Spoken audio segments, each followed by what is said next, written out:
众所周知，在一些重要的宴席上都离不开扣肉。天南地北，扣肉可是有很多种。四川人最熟悉的烧鳖、龙眼肉、西沙肉，广东还有梅菜扣肉。今天我给大家分享一个香芋扣肉，希望大家喜欢。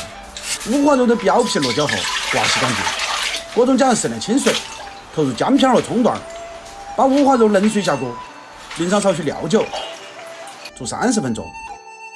准备一个香芋，切成厚片和备用。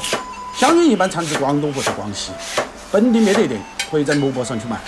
时间差不多了，就揭开锅盖，用筷子戳一下猪皮，能轻易插入了就可以了。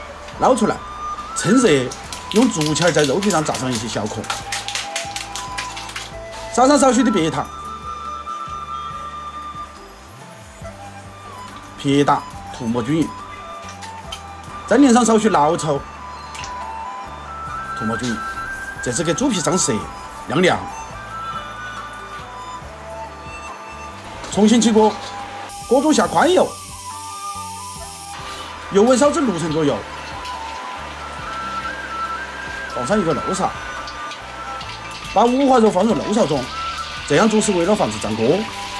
大概炸个7、8分钟，猪皮有些变焦起泡泡了，就给肉翻个身，把另一面也炸一下，1、2分钟左右。捞出来，投入清水中浸泡大概30分钟。这个时候就来处理芋头，把芋头倒入油锅中，同样把芋头也炸熟一下，这样更香。一般炸至芋头能够浮起来，表面有小泡泡了就可以了。捞出来，控油，捞出泡好的五花肉，大家可以看一下这个图片，看起都舒服。盖刀。香芋扣肉的盖刀比较粗犷，厚度与芋头的厚度差不多，看起来很肥，其实做好了吃起来是肥而不腻。把切好的肉片投入大盆中，来上2块烂肉，1勺猪后酱，1小勺芝麻花生酱，少许老抽、生抽、白糖、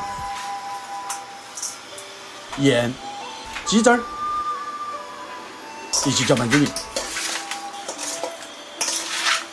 准备一个小碗，再放上1片生姜